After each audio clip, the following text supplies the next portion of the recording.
lines. Coenzymes are further divided into two: prosthetic groups and co-substrates. Prosthetic group, which are covalently or permanently attached to the enzyme. They are basically the part of the enzyme. Examples are biotin and FMN. Co-substrates,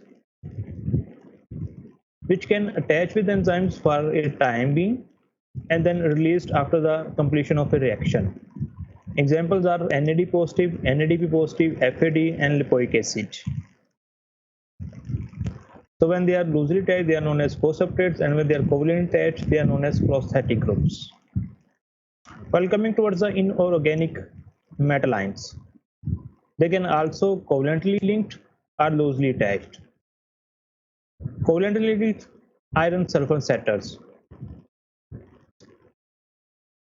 You must have an idea of electron transport chain, in which there is production of ATP.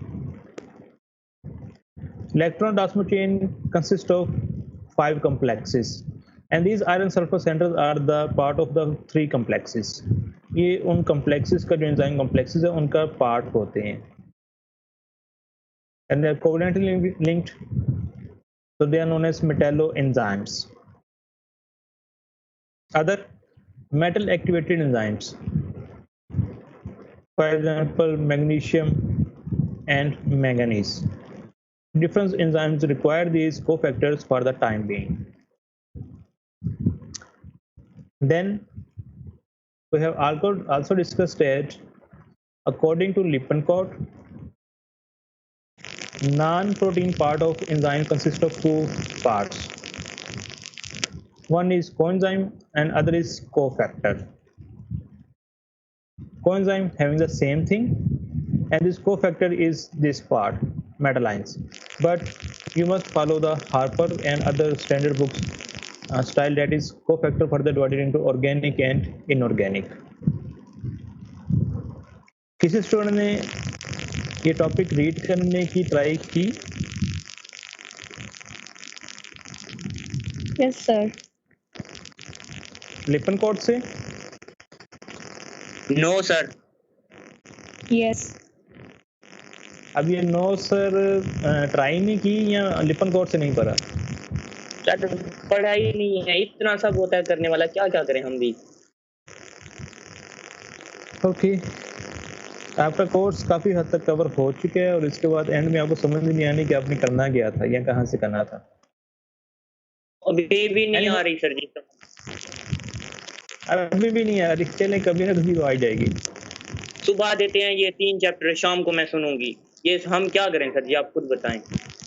उधर से 2 परसों test है, 2 test, फिर उधर उसकी सब stage का भी सिलेबस आ गया है, फिजियो के 10-12 चैप्टर वो भी हम वाइवा लेंगे। और आपको मैं एक और गुड न्यूज़ दे दूं, बायोकेम के टेस्ट भी आने वाले हैं। सर बायोकेम का कुछ नहीं आता। हाँ जी, बायोकेम ये और क्या, ये नेक्स्ट वीक में आपको टाइम देंगे बायोकेम के टेस्ट से पहले, डोंट वरी सर। 31 मई के बाद रखिएगा प्लीज। हाँ देख लेते कब रखना है।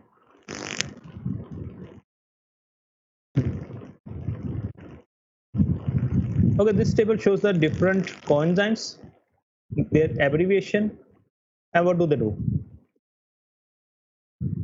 Coenzymes are derived from vitamins. जब आप vitamins वाला चैप्टर करेंगे उसमें तो आपको आइडिया हो जाएगा कि जितने भी coenzymes थे, this part, ये वाले covalently losed है, ये सारे के सारे जो है ना vitamins derived हैं। Nicotinamide adenine dinucleotide, NADH, derived from niacin, vitamin B3, and they are involved in oxidation reduction reactions. Nicotinamide adenine dinucleotide phosphate, just addition of this phosphate group in this NADH, again derived from niacin B3, oxidation and reduction reactions. Flavin adenine dinucleotide FAD derived from riboflavin, that is vitamin B2. Coenzyme derived from vitamin B5, and it is a carrier of acyl groups CH2, CH3, and so many others. Acyl group carrier. Coenzyme Q derived from coenzyme. It is Q. Thiamine from vitamin B1, pyridoxal phosphate from B6, biotin as it is from the B5, and then B6 or B7. Biotin is B7, of course. Coenzyme is vitamin B5. Carbohydrate coenzyme from vitamin B12. You will study all these in detail in your vitamins chapter. यहाँ पे just आपको ये पता होना चाहिए कि coenzymes forms होती क्या हैं या coenzymes कहाँ से ड्राइव होते हैं? Simply from vitamins.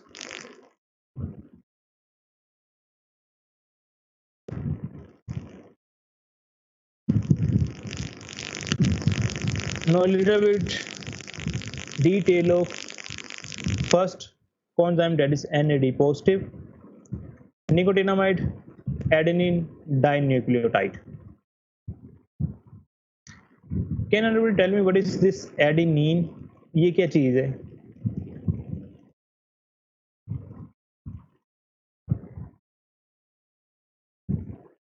Heterogeneous base. A purine nitrogenous base that is involved in DNA, RNA synthesis and ATP production. That is the same thing. ये nitrogenous base है. Nicotinamide from niacin. This part. This is niacin, vitamin B3.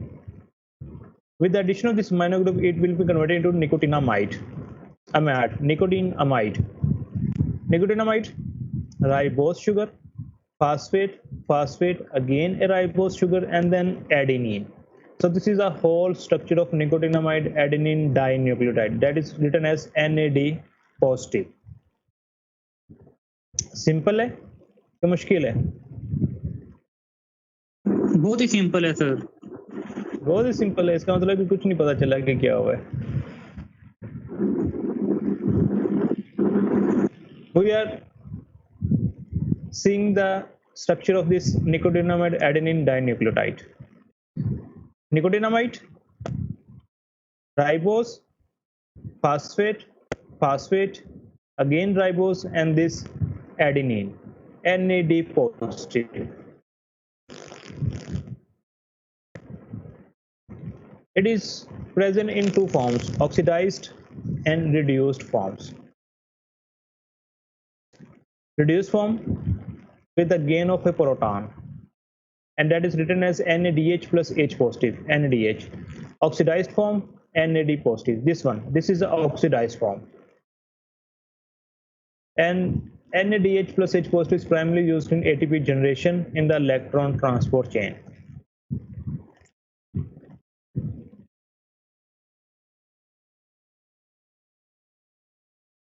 Well, this is the diagram showing the reduction, conversion of this NAD positive into NADH. Add this nicotine part, there is addition of a hydrogen ion, and that will convert this NAD positive into NADH. एक NADH कितने ATPs provide कर सकता है? Any idea? Sir 3 3 ATPs, very good. So this is a high energy compound that will ultimately give us 3 ATPs through electron transport chain.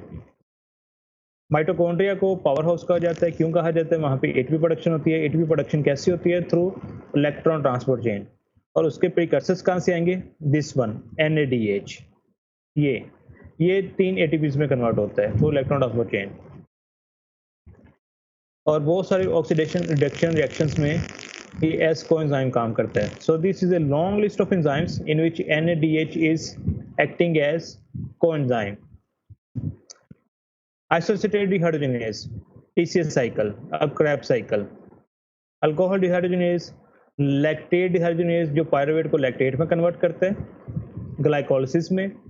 Malate hydrogenase against TCA cycle, citric acid cycle, glycerol 3-phosphate, glycolysis, pyruvate hydrogenase complex, conversion of pyruvate to acetyl CoA, alpha ketoglutarate hydrogenase, and beta hydroxy acyl CoA hydrogenase.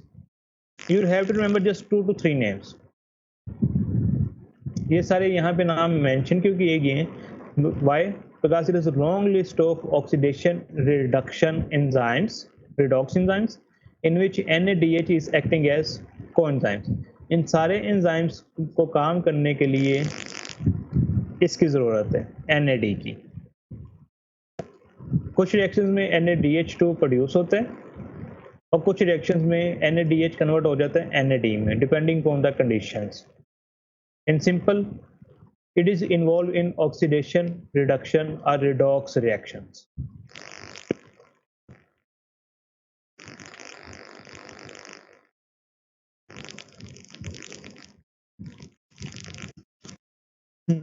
Nicotinamide adenine dinucleotide.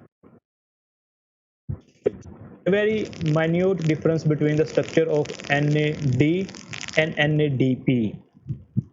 And that is the addition of this phosphate group at the carbon number 2 of ribose. ये वाला, ये phosphate group अगर attach हो जाएगा तो हम इसे NADP positive कह देंगे. Again it is present in NADP and NADPH2, दोनों में होते हैं.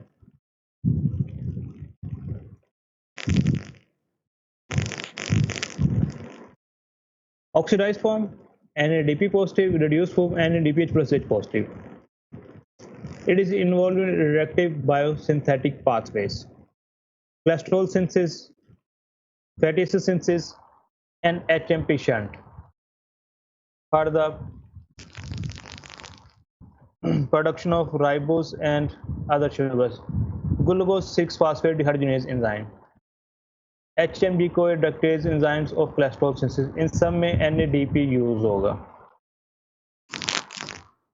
NADPH2 हमें कितनी एनर्जी देता है?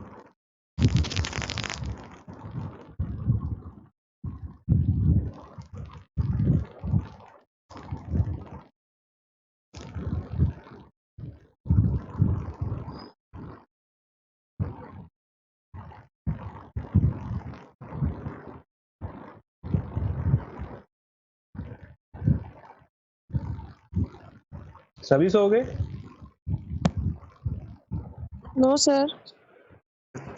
नहीं सर, जाग रहे हैं, अभी नींद नहीं आई. अभी नींद नहीं आई. चले 146 स्टूडेंट्स में से 2 स्टूडेंट्स तो जाग रहे हैं, अच्छी बात है. Keep in mind NADP is not converted to the ATP. NADP cannot give us energy in the form of ATP. NADH देते हैं, NADP नहीं देता. ये रिडक्टिव बायोसिंथेसिस में यूज होता है. इसके जो हाइड्रोजन्स हैं वो रिडक्टिव बायोसिंथेसिस में इस्तेमाल हो जाते हैं या डिटॉक्सिसिटी में, लेकिन ये हमें ATP प्रोवाइड नहीं करता. ATP के लिए सिर्फ NADH है, ना DPE.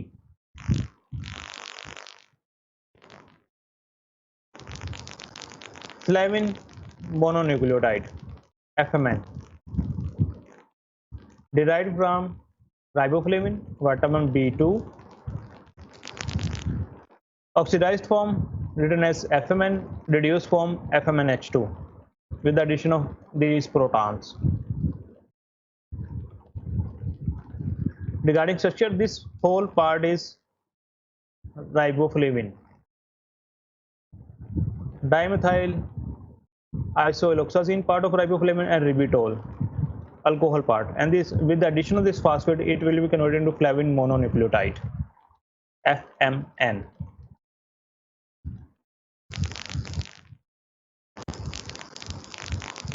Then flavin adenine dinucleotide with the addition of this phosphate group, ribose sugar and adenine, FAD and FADH2. ये सेम उसी तरह लिखे जाते हैं. स्ट्रक्चर्स इतने इंपॉर्टेंट नहीं हैं, बट समटाइम्स MCQs आ जाते हैं. और एमसीक्यूज में इसी स्ट्रक्चर के लिहाज से ये इनमें से कोई चीज़ पूछी जा सकती है कि इसमें कौन कौन से कंपोनेंट्स होते क्या हैं।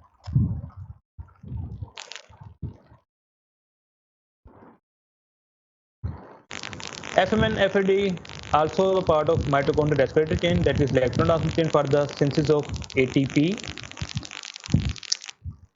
Succinate dehydrogenase is a complex 2 of electron transfer chain. D-amino acid oxidase for the catabolism of amino acids and xanthine oxidase for the production of uric acid. ये सारे एंजाइम्स को FAD रिक्वायर्ड होता है। इससे ज़्यादा डिटेल्स आपको required नहीं है, अगर इतना भी कर लेंगे तो ये काफ़ी होगा।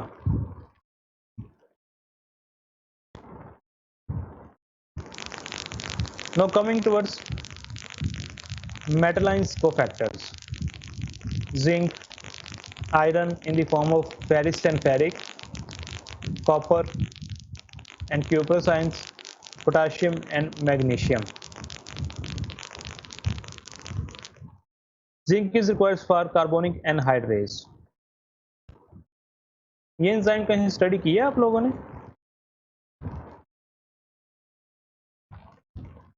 Yes, sir. Yes sir, ये Reaction of carbon dioxide with water for the formation of carbonic acid and then conversion of this carbonic acid into hydrogen ion and bicarbonate ion. Both reactions involve this carbonic anhydrase. It is the fastest enzyme discovered up till now. I have read somewhere that in 1 second it can convert into millions of carbon dioxide and water molecule into carbonic acid. Highly efficient enzymes.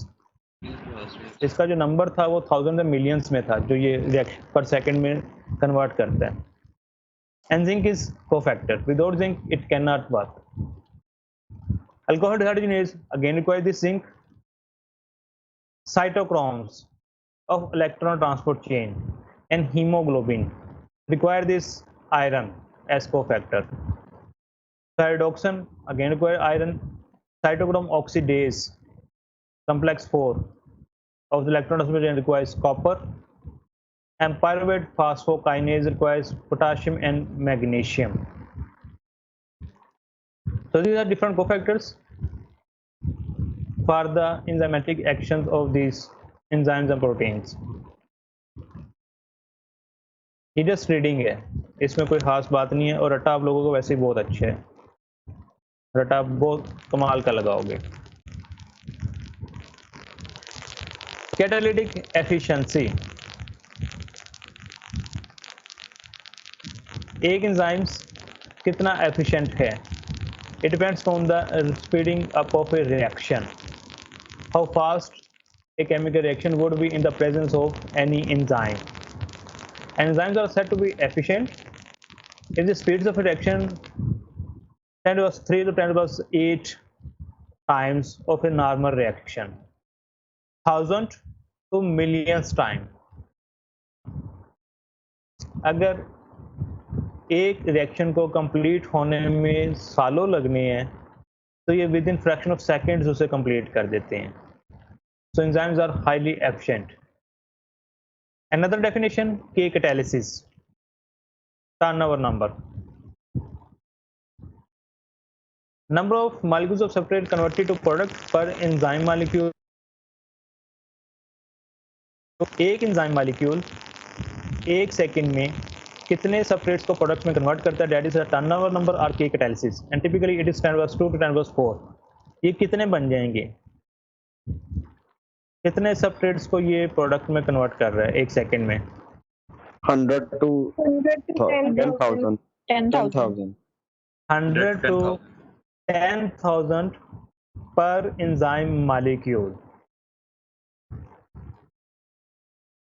तो आप अंदाजा लगा सकते हैं कि enzyme molecule एक तो नहीं होता, there are lot of enzyme molecules. तो अगर एक 10,000 को एक सेकंड में कन्वर्ट कर रहा है तो फिर ओवरऑल प्रोसेस कितना तेज हो जाता है. यही वजह है कि जो हम खाना खाते हैं वो विद इन आवर्स डाइजेस्ट हो जाता है. अगर आप वही डाइट को वैसे रख दें तो वो शायद बहुत लंबे अरसे तक वहाँ पे रहेगी और माइक्रो ऑर्गेनिजम्स उसे ख़राब करते हैं, अदरवाइज वो ख़राब भी नहीं होते।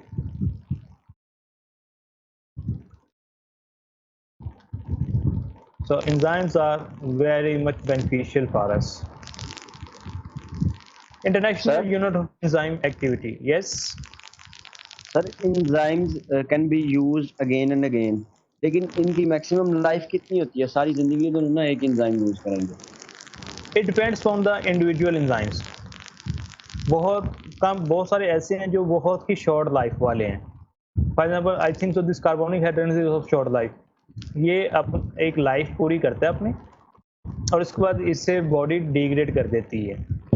16 उसके लिए बॉडी में मैकेनिज्म मौजूद हैं बॉडी प्रोटीन्स को डिके करने के लिए और उन्हें ख़त्म करने के लिए। ये अपने इंडिविजुअल माइनोसेल्स में कन्वर्ट हो जाते हैं, लेकिन एज सच एंजाइम्स की हाफ लाइफ कितनी है हर एक की वो डिफरेंट है और यूजुअली शॉर्ट हाफ लाइफ होती है। कितनी है एग्जैक्ट इन सब की ये आइडिया नहीं है मुझे, लेकिन होती शॉर्ट लाइफ है और वो अपनी लाइफ पूरी करने के बाद वो ख़त्म हो जाते हैं। इट्स जस्ट लाइक कि आपने एक मोबाइल लिया, सेलफोन, पुराने ज़माने में नोकिया के होते थे, आजकल कलर्ड हैं, सैमसंग आईफोन है, तो आपने यूज़ करते रहेंगे, हाईली एफिशिएंट होंगे, लेकिन 1 साल या 2 साल या 3 साल के बाद उनकी लाइफ कंप्लीट हो जाती है, उसके बाद वो ख़त्म हो जाते हैं। सेम है, एंजाइम्स अपना काम करते हैं और काम करने के बाद उनकी लाइफ बहुत जल्दी ख़त्म हो जाती है, उसके बाद उन्हें डाइजेस्ट कर लिया जाता है, डिग्रेड कर दिया जाता है।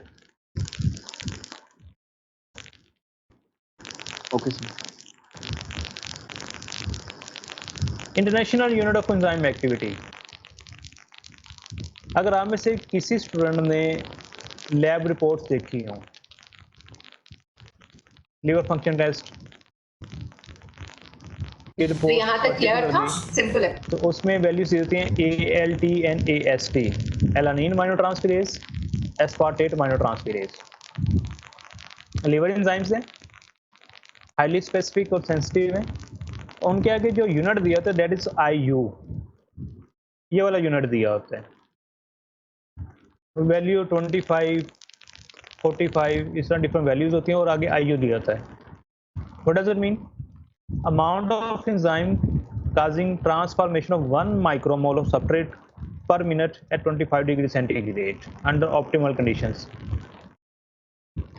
हमें किसी भी एंजाइम्स के कितने मोल्स रिक्वायर्ड होंगे जो 1 मोल ऑफ सबस्ट्रेट को कन्वर्ट करेंगे प्रोडक्ट में एट 25 डिग्री सेंटीग्रेड। ये स्टैंडर्डाइज्ड यूनिट है। हम एंजाइम्स को इंटरनेशनल यूनिट्स में मेजर करते हैं, इनके मोल्स में या मिलीग्राम्स मिलीलीटर्स में मेजर नहीं कर सकते, तो ये इंटरनेशनल IU यूनिट्स में मेजर किया जाता है।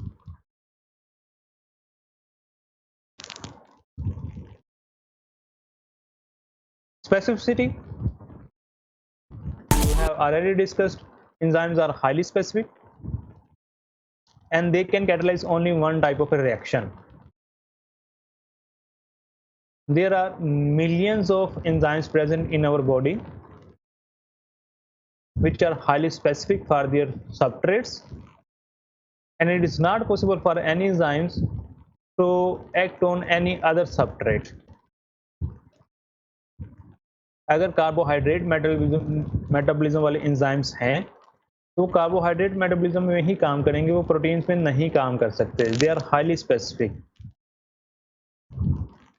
इतना प्रिसाइज मैनर है। If you think about a single cell, एक सिंगल सेल में थाउजेंड्स ऑफ डिफरेंट सब्सटेंसेस मौजूद होते हैं। उसके बाद हर वक्त थाउजेंड्स ऑफ केमिकल रिएक्शंस हर सेल में हो रहे हैं और उन थाउजेंड्स ऑफ रिएक्शंस को कैटलाइज करने के लिए हमारे पास एंजाइम्स भी मौजूद हैं हर सेल के अंदर। लेकिन कभी ऐसा नहीं हुआ कि एक एंजाइम अपना काम छोड़ के किसी दूसरी तरफ चला जाए या एंजाइम ने अपने सबस्ट्रेट पे काम ना किया हो। Human body is the biggest miracle of almighty Allah. इससे बड़ा और कोई मिरेकल नहीं हो सकता। इतना प्रिसाइज वे और इतना बेहतरीन तरीके से, और कुछ नहीं हो सकता।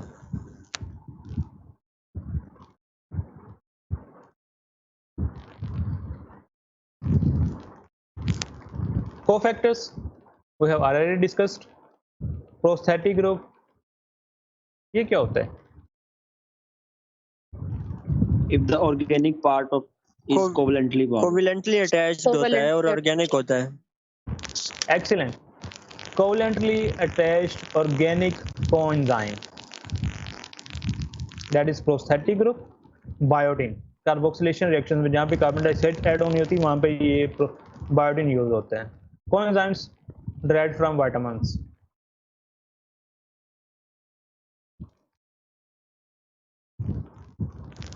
Regulation. Enzymes are under strict control of regulation. ऐसा नहीं है कि अगर मिलियंस ऑफ एंजाइम्स प्रेजेंट हैं तो वो सारे के सारे रैंडमली काम करते रहते हैं और हर वक्त काम करते रहते हैं। नो, उन्हें रेगुलेट किया जाता है। Regulation is of allosteric by covalent modification और बाय जीन एक्सप्रेशन। ये हम लास्ट लेक्चर में डिटेल में करेंगे। एलोस्टेरिक रेगुलेशन क्या होती है, कोवलेंट मॉडिफिकेशन क्या होती है, और जीन एक्सप्रेशन से रेगुलेशन कैसे की जाती है। यहाँ पे एक छोटी सी बस एग्जांपल, अगर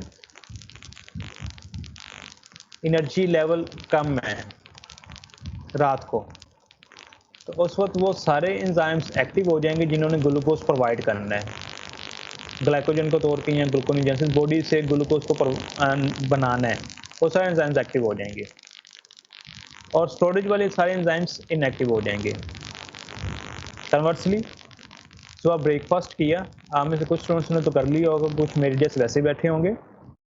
तो ब्रेकफास्ट करने के बाद जो ग्लाइकोजन स्टोरेज वाले एंजाइम्स हैं वो एक्टिव हो जाएंगे और डिग्रेडेशन वाले इनएक्टिव हो जाएंगे। वो कैसे होते हैं? रेगुलेशन। मीनवाइल अगर डाइट में प्रोटीन्स खाई हैं तो उस वक्त स्टोमक में पेप्सिन एक्टिव होगा। अगर प्रोटीन्स नहीं ली तो पेप्सिन पेप्सिनोजिन की फॉर्म में इनएक्टिव ही रहेगा, उसे उस वक्त एक्टिव होने की जरूरत नहीं है। The point I want to clear is that enzymes are under strict control of regulation and they are regulated according to the need of our body. जब जरूरत है उस वक्त एक्टिव होंगे। एक्टिव कैसे होंगे? Through allosteric regulation, covalent modification और gene expression. और जब उनकी जरूरत नहीं है तो उन्हें इनएक्टिव कर दिया जाएगा, again by these three processes. ये हम डिटेल में बाद में करेंगे। Location within cells. All enzymes are present in different organelles or in cytosol, and that compartmentalization is very important for the activity of enzymes. Usually they are present in cytosol and mitochondria, और हम जो laboratory test करते हैं वो भी इसी चीज़ को देखने के लिए करते हैं। फॉर एग्जांपल जो हम लीवर फंक्शन टेस्ट में ALT या AST मेजर करते हैं जॉन्डिस के लिए, हेपेटाइटिस के लिए, वो सारे सेल के अंदर मौजूद होते हैं। लेकिन अगर ये ALT और AST एंजाइम्स ब्लड में आ रहे हैं तो इट मीन्स कि वहाँ पे सेल डिस्ट्रक्शन हो रही है, और जितना लेवल बढ़ता जाएगा उतनी सेल डिस्ट्रक्शन का हमें ज़्यादा आइडिया हो जाएगा कि हेपेटोसाइट्स की डिस्ट्रक्शन बहुत ज़्यादा हो रही है। सो क्लिनिकल डायग्नोसिस के लिए भी ये टेस्ट परफॉर्म किए जाते हैं और वो उनकी लोकेशन बेस्ड ही होते हैं। Last diagram of today's topic. In mitochondria, all the enzymes of TCA cycle are present, fatty acid oxidation are present, and pyruvate, glycol oxidation of pyruvate to acetyl CoA. These are present in the mitochondria. ये सारे mitochondria में होते हैं, ये enzymes cytosol में नहीं होते।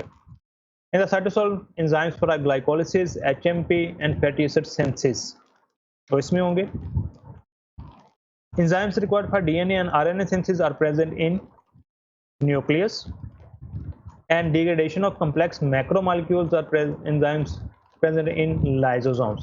So they are present in particular organelles.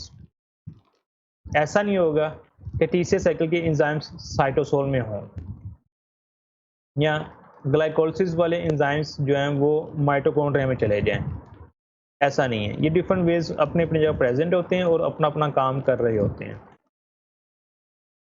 So again ऐसे human body is the perfect miracle, and each and every component of even a single cell is highly organized. और क्या ये जस्ट जो highly organised mechanisms हैं ये randomly life में आ गए या कोई क्रिएटर मौजूद है बनाने वाला? A very big question.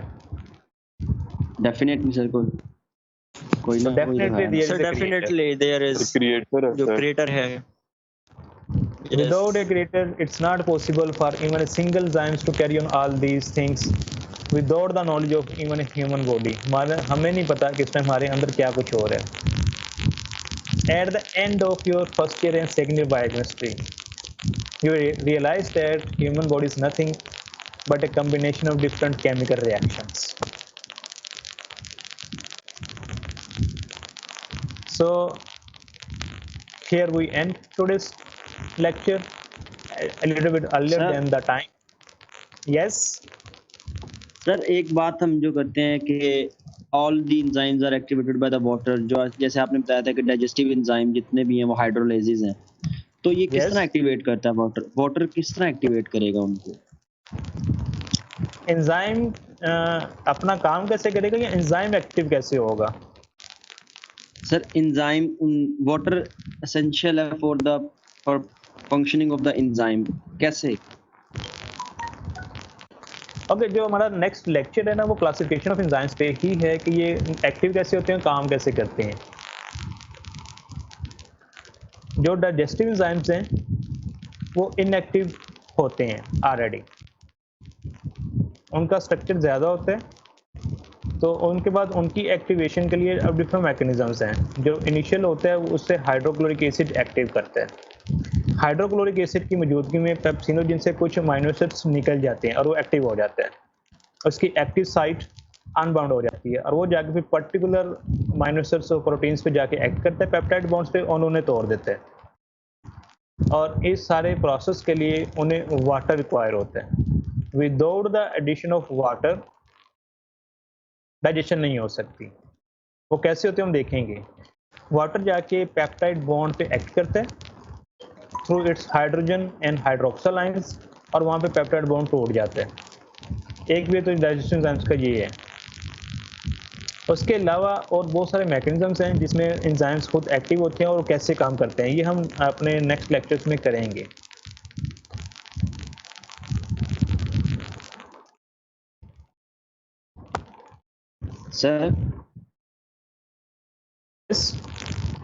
Sir ये जो आपने के कैट लिखवाया है, इसमें the number of substrate converted into product पर वन एंजाइम, यस, पर one enzyme molecule. Okay, a single enzyme.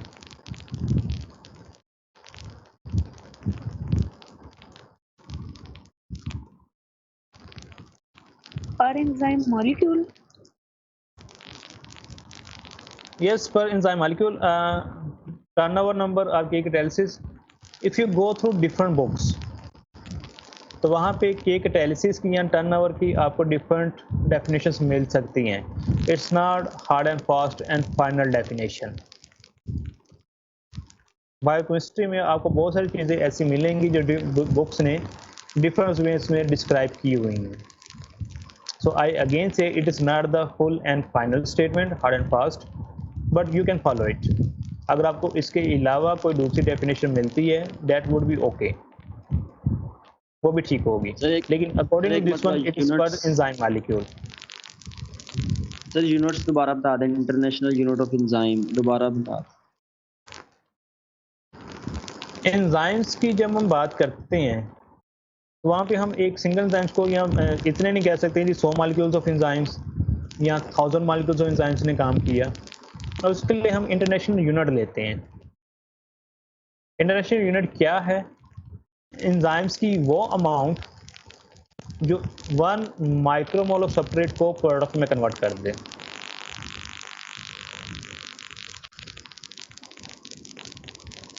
That is international unit. अगर आप ALT, AST या डिफरेंट एंजाइम्स की वैल्यूज को देखेंगे तो वहाँ पे लिखा होता है रेंज 25 to 45 इंटरनेशनल यूनिट्स। यहाँ अल्कलाइन फास्फेटेज है तो उसकी अराउंड 300 इंटरनेशनल यूनिट्स की होती है। That is particular amount of enzyme. Moles of enzymes required to convert 1 micromole of substrate into product. Okay sir. Second year में आपने यही सारे टेस्ट करने हैं, यूजुअली यही टेस्ट परफॉर्म करेंगे। आपकी क्लिनिकल बायोकेमिस्ट्री है सेकेंड ईयर में। फर्स्ट ईयर में आपके जस्ट डिटेक्शंस हैं। अभी तो आप लोगों के वो भी सारे होने होंगे। प्रैक्टिकल तो कोई नहीं ना किया आपने? नो सर, बिल्कुल भी नहीं। सर बस मैं मेरे पढ़ते हैं, इतने सारे प्रैक्टिकल इकट्ठे हो गए हैं, लिखने को दिल ही नहीं करता। उसकी बारी भी आएगी, डोंट वरी। अभी आपका अटेंडेंस टाइम हो रहा है? Yes sir.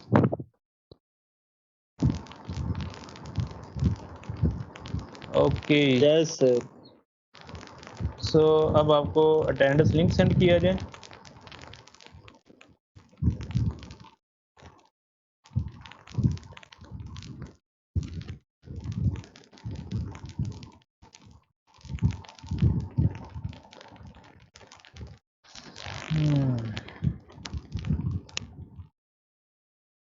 देखिएगा अटेंडेंस लिंक मिल गया आपको?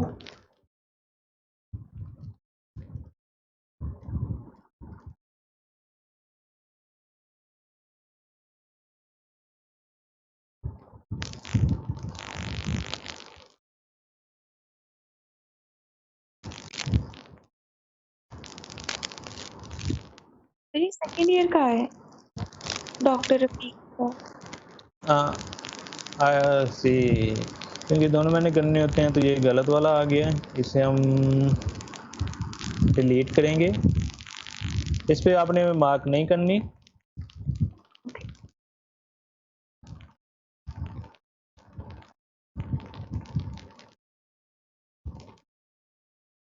लेक्चर के साथ साथ ये काम करना भी थोड़ा सा मुश्किल है, लेकिन अभी हम कर लेते हैं इसे।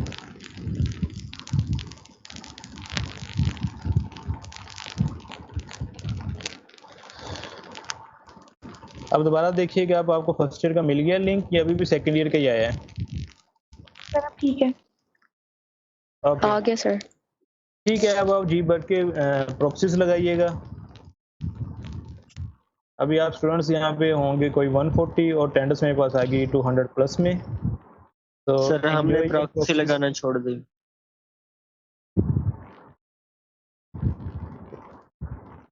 शुक्रिया सर जी। हाँ जी, अभी हैं आप 153। 8 स्टूडेंट्स ज़्यादा हैं, लेकिन जो भी अटेंडेंस आएगी डेट इज टू 10। सो उसके बाद अभी तो आपको लोगों को मैं कुछ कह नहीं सकता। यही काम अगर आप क्लासरूम में करते तो सिनेरियो थोड़ा डिफरेंट होता। सर आप अभी हमें कभी पढ़ाने नहीं आए क्लास में? टाइम ही नहीं मिला। इंशाल्लाह आप सर लॉकडाउन के बाद। सर आप कब खुल रहे हैं कॉलेज, कुछ बता सकते हैं आप? दुआ करें कि फर्स्ट से खुल जाए, 1 जून से, अगर इन्होंने समर ब्रेक ना कर दी तो। 1 जून का सुन रहे हैं सर। चांसेस तो ज़्यादा यही हैं कि फर्स्ट से कॉलेजेस ओपन होंगे। ठीक है इंशाल्लाह सर। इंशाल्लाह। तो जो क्लासरूम टीचिंग है वो ये बेडरूम टीचिंग कंपेयर नहीं किया जा सकता। यहाँ पे आप स्टूडेंट्स ने मोबाइल सर पे रखा हुआ है, सोए हुए हैं, कोई ब्रेकफास्ट कर रहे हैं, कोई चैटिंग कर रहे हैं। वीडियो गेम्स भी खेली जा सकती हैं साथ साथ, थोड़ा बहुत बस लेक्चर को देख लिया तो देख लिया, नहीं तो बस अटेंडेंस तो लग ही जाएगी। क्लासरूम में भी खैर आप लोग ऐसे ही करते हैं, लेकिन फिर भी वहाँ पे शायद कुछ अटेंडेंस या अटेंशन आपकी बेहतर रहती है। ऐसा है या नहीं?